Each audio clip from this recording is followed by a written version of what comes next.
Hi, I'm Katie Loic with the social media team at Chevron, and we're here today for another live tour of the Chevron archive. If you haven't seen our other tours yet, check them out on our Facebook page. In a previous episode, we talked a little bit about Chevron's values and our influence on the Western expansion in the United States. Today, we're going to be building on that history and talking a little bit about some of the products that we've created that helped fuel that expansion not only here in the US, but around the world. And here to tell us a little bit more about that history is our Chevron historian, John Harper. Hi, John. Hi, Katie. Welcome back to the archive. Thanks for having us. We have an exciting episode in store. Our archivists have laid out a number of products that span decades. In fact, go back over 100 years. Wow. And we'll look at some of the evolution of those products over time and the diversity of the products. Great. So what do we have here? Let's start up here. Of course, products start with the manufacturing. And as we discussed in a previous episode, Chevron's long-standing tenet has always been research first, then advertising. They wanted to produce a quality product that can be relied on. Customer had to trust what they were using. That's very critical when you're developing, particularly by the 1950s, a family of products that's over 1,000 different items. Very early on, we were marketing oil kerosene, pure oil kerosene. Now, kerosene's tricky because you have to manufacture it correctly. If you don't, it might be smoky or it might ignite if there's too much gasoline in the product. So customers began to rely on pearl oil for its purity. And they would use it in these stoves here and for lighting. These could be used for cooking and just for heat as well. Okay, and so people chose pearl oil because they knew that it would be safe to put in their homes and use in one of these heating devices like we showed in this advertisement. And that was one of the earliest products dating back to the 1880s, really. Okay, great. Let's take a look at a few more. So we have pearl oil, but another contemporary product was mica axle grease, a product that was actually used well into the 20th century. And what's axle grease? Just what it stands for. It was used with wagons. So much of the customer base for Chevron was agricultural farms. So we had a large following. Hence Eureka harness oil too. So harness for the horses? For the horses, for your belts in the home, just anything. It was a leather conditioner. Okay. Another kerosene product that traveled a great distance was Palm refined extra quality petroleum kerosene. And this was a very special brand because it was manufactured at the Richmond refinery around the turn of the 20th century, and then it was exported abroad across the Pacific, all around the Pacific Rim, Southeast Asia, China. And a lot of people in those regions couldn't read what this said, but they memorized what the brand looked like. So they recognized this palm tree and they knew they were getting this specific kerosene product. Right. And in many regions, the product was important, but also the container was just as important because it's tin metal. It could be used for a variety of things. You could make a stove out of it. You could create utensils out of it, roofing, ornaments even. Wow. Same with a case that they used to transport it in. The wood could be repurposed. That's cool that they, of course, valued these products that were being shipped to them, but also recycled, the entire way that the product was shipped to them. Right. Now, not long after the kerosene, of course, Xeroline and Red Crown gasoline were being used, and we discussed those also in an earlier episode. Xeroline was used in engines, developed 1906, 1907. It was used for about 30 years in great popularity. RPM motor oil began to replace a lot of those users because the new engines being developed were running hotter. So we needed a product that would protect the engine even more. Xeroline stayed around for well into the 1960s. Okay. But RPM began to be used too. Okay, so then how did we get from this into RPM, and why RPM? Revolutions per minute. Oh, all right. Those engines were spinning faster and needed more protection. Interesting. We mentioned hundreds of products coming out of crude oil, candles even. Huh. So really just like normal candles you'd put in your home? Paraffin wax, yes. Wow. Texaco wax here. Here's the Ornite brand. A brand in the Chevron family that's celebrating 100 years this year. Oh yeah, this year I remember seeing that.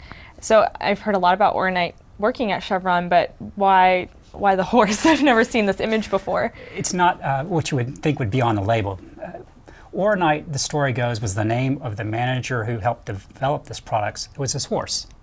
His favorite horse was called Ornite. Ornite also means black gold. Okay. So, and these were specialty products from shingle oil, shingle stain, furniture polish, Ornite spring oil.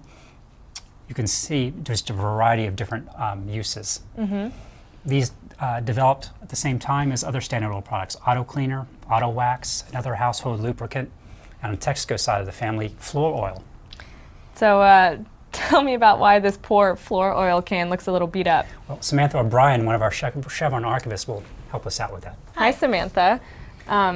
Before we move on, actually, I just want to quickly remind our viewers, if you're just joining us, we're on a live tour of the Chevron archive. And here today is Samantha O'Brien and John Harper, who is our historian and one of our archivists, to tell us a little bit about the history of the products here. So tell us about this poor little can here that's seen better days. This can came to us in pretty bad shape, and actually our product collection has a lot of challenges for preservation and conservation. This can is very rusty, but it actually does contain a lot of useful information for us on the label. There's trademark information, distribution information, so we want to preserve this for as long as we can, even in its condition. So what we do to preserve it is we'll image the label digitally. We'll take pictures of it and save that, and then since it's metal, just keep it in a dry environment, low humidity. Is it hard for you to find metal cans and products like that that are still in good condition? Yeah, some of the products themselves are actually corrosive, so if they're in metal cans, the cans aren't going to last very long. The first thing we do when we get them, we make sure that there's no product in them, and sometimes there is. So then we have to safely dispose of that and clean it and make sure How do you go about doing that? Safe too. It depends on the product, but we'll research that and find the proper authority or whoever will take it. That's great. And so what are these other blue cans that you have here? These are the plastic, more modern style cans, product containers, and they're from all over the world. They're international labels. This one's from Egypt. These ones came empty because they're a marketing collection. They're actually used for promotions, so we got lucky there. But they're really interesting. I love this one. It's Ursa. It's got a bear on it. Oh, yeah, I see that with the constellation. Yeah. That's so cool. And actually the Dello there is diesel engine lubricating oil, and it was originally manufactured back in the 1930s, so it's another product that has been carrying on for decades. Originally manufactured for the demands of a Caterpillar tractor engine. So, but still used today. Still used today. Wow, that's advanced. really Thank you, Samantha. Thanks, Samantha. Sure. Over here we have some more of that aviation marketing heritage. Now we talked about the Mount Diablo beacon earlier on. Well, the company, even back in 1918, had developed the West Coast first aviation gasoline. Okay. Red Crown aviation gasoline. From there they went on into oils, other lubricants, but we were also helping aerial navigation in other ways too by developing what these were called the road signs of the air. All right. So is that why they have these big city names on the roofs of these buildings? Right. So if you're passing over at 100 or a few thousand feet, you would be able to easily see which town you're over. Oh, okay. And I guess because obviously this predates a lot of the, GPS and all these other systems that we have today. That sort of thing. So over 700 facilities up and down the coast, the West Coast, had the names written on the roofs. Wow. Right there. In the 1920s, a lot of our legacy companies, Texaco included, were developing their aviation division to start marketing new products to people. And they often were headed up by former pilots. And this one for Texaco happens to be a fellow named Frank Hawks, a World War I pilot, who also was a barnstormer. Wow, and he was also an employee. He was an employee, he was the manager of the aviation division, and there he is in his trademark fur coat. He looks like quite a character. Yes. Another highlight in our aviation history is the fact that Chevron supplied aviation gasoline to Charles Lindbergh for his famous 1927 solo flight across the Atlantic. Okay, so is that what this image is here with the Right, Spirit the of St. Louis? Exactly. And he chose Chevron aviation gasoline because, well, it offered more miles per gallon, and that's very important when you're over the ocean. Wow, that's a really amazing story. Just a little snapshot out of aviation history. Thanks for sharing that with us, John. This has been a great tour so far of our products, and we've learned so much in this episode and the past few episodes in our tour of the archive, from the different ways that we fuel the country and the world, to our Chevron vision and values, and Right. Evolution of service the stations. service stations, exactly. Right. It's really been great, I think, for our audience to get this unique view into our company's history. Well, when we say Chevron, we always have to remember that Chevron is made up of hundreds of different companies now, and we are really responsible for all those histories. You really can't move into any part of the world where Chevron or one of its legacy companies hasn't been. That's true. So it's always good to retain the information where we've been. And is that why, I know we've talked about this, but is that why we have the archive? We do. We have it for research. We do it on a daily basis, for press releases, for chronologies, for background studies. Daily we touch on our operations that go back decades. And you just never know from day to day where you're going to end up in this. That makes sense. We have a long history, and it's a lot to capture. But before we finish up, I'd love to hear a little bit more about some of your favorite items, things that strike you, and maybe ask Maura and Samantha, the archivist, to give us their favorite piece as well. Right, let's do that. Let's take a final look at some of our favorite objects. Great, let's check it out. Now, Katie, actually choosing what your favorite item is in the archive is difficult when you consider there are thousands of different items, assets, millions of photographs. But occasionally, an item or two or more will actually resonate a great deal with myself or with one of the archivists. And we pulled out a few of those items, and the first one, Samantha O'Brien, is going to be sharing with us. It means something to her. Hi, Samantha. Hello. So what item have you picked out to share with us and our viewers today? I'm going to share with you something that we have on display right here. It's our educational Learn by Doing kits. Okay, and Yeah. what is a Learn by Doing kit? It's actually kind of like a toy. Okay. It's something that the company distributed to elementary schools in the 50s. So here's one that we have opened up. This is our exploration and production model kit. Okay. So And what would the kids do with these kits? this is so that the kids in the classroom could build a little model oil field. Okay. Yeah. So here's the derrick. It's cardboard. And then here's the handbook. You can actually see on the cover what that Oh, they're that's building. a great image. So is this the completed kit? Right, yeah. So they have the derrick fully built there. They have a display showing the different layers of rock underneath, so they learn geology. And then storage tanks, and they learn all about the petroleum industry, Sure. the different jobs there, STEM jobs as we call them Yeah, today. it's true. I think this was a great example of sort of the beginnings of science, technology, engineering, and math education, which is so important.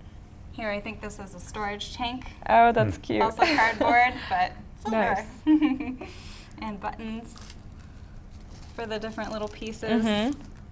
So this is just a fun item. Yeah, this is great. So why did you pick this one out? Why does it resonate with you? I really like this item because it reminds me of when I was a kid.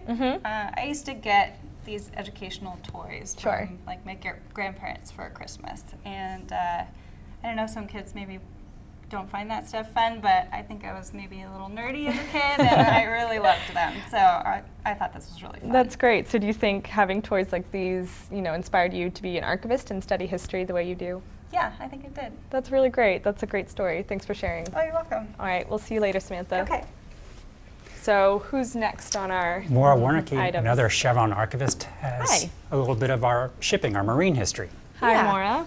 What do you Hi. have here? So our marine history dates back to 1895 here at the company. And this is a small snapshot that one of our shipping captains put together of his career as a captain for the company. Okay. And he donated 12 of these scrapbooks of photos he compiled. And each photo goes along with a story or a caption that's titled, in the end, Tanker Life. I like that. Yeah, and it's just kind of the daily life as a captain and of all the people on the ship traveling around the world. Do you know when this Tanker Life series took place? I don't know when this one took place exactly. I believe starting in the 30s, but he had a long career, so Sure. over 30 Well, or it's 40 just years. great to see these old black and white images. They're so Yeah. beautiful and each tell a really interesting story. They really do. And we get them in from, if we're lucky, people from all over the company. So we have probably 10 different series that people have made over their 30 and 40-year careers. Oh, wow. And it's really neat to see the different jobs at Chevron and all of our legacy companies and tell a story about, their life here. And it's cool to see how proud they are of this company and that they've worked for their whole And lives. it's wonderful when they contribute to the archive in this way, and we preserve these great stories, as Maura says. Is that why Yeah. this piece is your favorite, Maura? Yeah, one of my favorites, as John said. It's really hard to Jeez. decide. Right. Well, Sure. thank you, Maura. Thanks, Thank you. Maura. Well, I mentioned in an earlier episode that my favorite object was the time capsule. And I do have others, but that was probably my favorite. This is another contender.